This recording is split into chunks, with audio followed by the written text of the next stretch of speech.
kahit may monthly period, nag-swimming pa. Gala ng gala! Sasabihin nila, Brad, iba naman kasi noon. Noon, pasador lang gamit. Ngayon, may with wings na. Walang agos. Diba? Pangatlo na grupo, noong panahon ng ating Panginoong Jesus, ang mga maniningil ng buwis, ang mga makasalanan, mga mapakiapid, mga magnanakaw, sila po ay tinatawag na outcast. Hindi sila nakakapasok sa mga sinagoga. Bawal sila doon. Bakit? Kasi itinuturing silang marumi, makasalanan. Hindi sila binibigyan ng mga gampanin, tungkulin. Bakit? Mga marurumi sila eh. Noong panahon ng ating Panginoong Jesus, si Jesus lang ang nagbukas ng pintuan para sa kanila. Kaya nga si Jesus kinikriticize ng mga Pharisees, scribes, and Sadducees. Kinikriticize. Bakit? Ang inyong guro, palaging sumasama sa mga magnanakaw, sa mga matatakaw, mga manlalasi. Yun yung puna sa kanila. Yung puna ng mga Pharisees, scribes, and Sadducees, may hugot yun. Tama sila.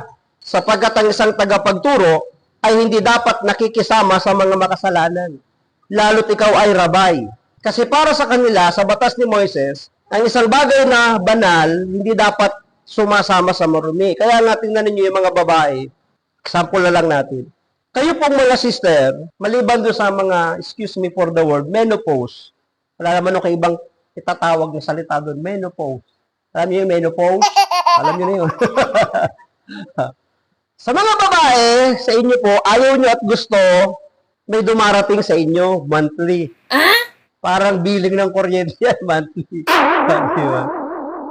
Ang isang babae, sa panahon na siya may monthly period o regla, sa batas ni Moises, marumi siya.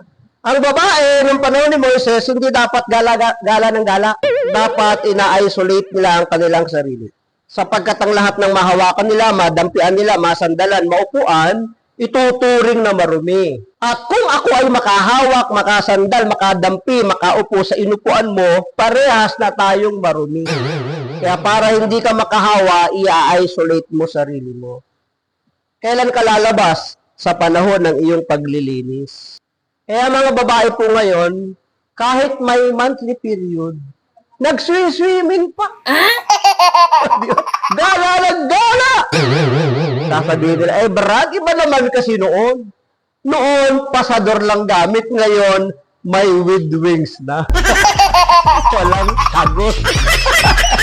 Diba? Pero, ang pinag-uusapan natin yung karumihan sa harapan ng Panginoon. Si Jesus, nakikisalamuha. Ngayon, alam ba ni Jesus yan? Alam. Rabay siya eh. Tagapagturo siya eh. Ba't niya ginagawa? Alam po ninyo sa Israel, meron po silang tradisyon. Halimbawa, kami po ni Sister Miriam. Miriam nga po ba? Halimbawa, kami po ni Sister Miriam ay public enemy number 1. Tapos, naimbitahan kami ni Brother Ed. Naimbitahan ako ni Brother Ed sa isang kainan. Kaming dalawa. Hindi namin parehong alam. Pagdating doon sa kainan, nung kumuha kami ng pagkain, naupo kami sa isang table, hindi sinasadya. Sa isang table. Nung kami magkasabay sa isang table na kumain, ikinukonsider ng tradisyon na wala mang lumabas sa bibig ko, Sister, patawad.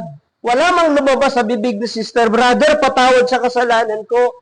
Nung magkasabay na kaming kumain sa isang table, kinukonsider ng tradisyon na tayong dalawa forgive each other na. Wow! Kaya pala si Jesus, sumasamang makikain sa kanila, hindi para marumihan siya. Nice! Kundi kumakain siya kasama nila para dalhin ang pakikipagkasundo ng Diyos at pagpapatawad ng Diyos sa kanila.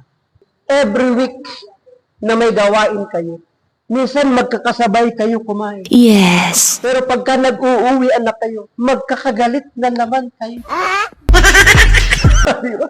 Ang inyong asawa, anak, mga kasama sa bahay, palagi kayong kumakain araw-araw, pero pagkatapos, magkakagalit na naman. Hindi ba dapat gayahin natin yung tradisyon sa Israel na pag nagkasabay ng kumain, kinakalimutan na yung pagkakasala. Sabihin mo sa katabi mo, kaya ko yan.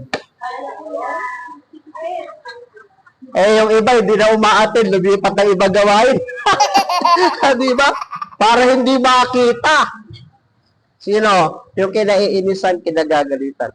Sana dito sa Liano, walang ganun. Meron pa din. Ayan. Kapag yun ay nawala, alam nyo, normal naman na tayo hindi nagkakasundo, di ba? Normal naman nagkakainisan, nagkakagalit. Pero hindi normal na magtanim ng sama ng loob. Gayahin natin sa Jesus, di ba?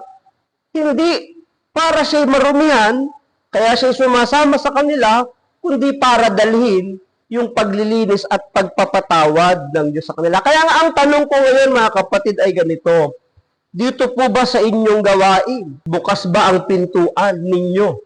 Kung may magkasalaman, handa ba ninyo siyang tanggapin muli?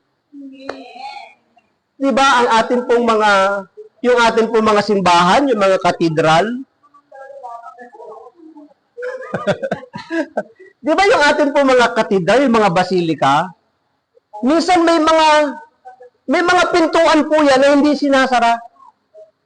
Bakit hindi sinasara? Ang tawag po doon ay door of mercy. Yung mga malalaking simbahan, yung mga basilika, mga shrine, meron po yung pintuan na hindi sinasara. Kahit gabi, magdamag. Bakit? Kasi yung mga tao na makasalanan, hindi lumalabas ng araw yan. Sa gabi yan lumalabas. Kaya pumupunta ng simbahan dyan. Kasi bukas yung simbahan, yung pinto, may door of mercy. Ang simbahan po nagbubukas talaga ng mga pintuan. Kaya lang ang problema, pinapasok ng mga magnanakaw.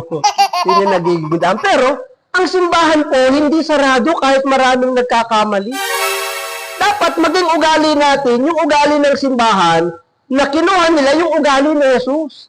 Si Jesus lang ang tumanggap doon sa mga makasalanan, sa mga mamamatay tao, sa mga mapakiapid, sa mga tax collectors, sa mga itinakwil ng lipunan. Sa kanya bukas lahat. Eh, minsan kasi ang nangyayari, lamplak ako, dyan kayo. What? El Shaddai kayo, prags ako, dyan kayo, si El Shaddai. Nagtatabo yan sa isa't isa. Oh no! Ako, Lord's Plak, kayo, lamplak, dyan lang kayo. Diba? Parang nagsasara tayo ng pinto. Pero dapat tayo ay bukas ang pintuan kahit na may mga nagkakamali. Ayan. Si Jesus kasi ang sinusundan natin, di ba? So, merong 3 uri ng tagasunod ang Panginoon. Marami, mga napanumbalik, at ang mga makasalanan, ang mga maniningil ng buwis.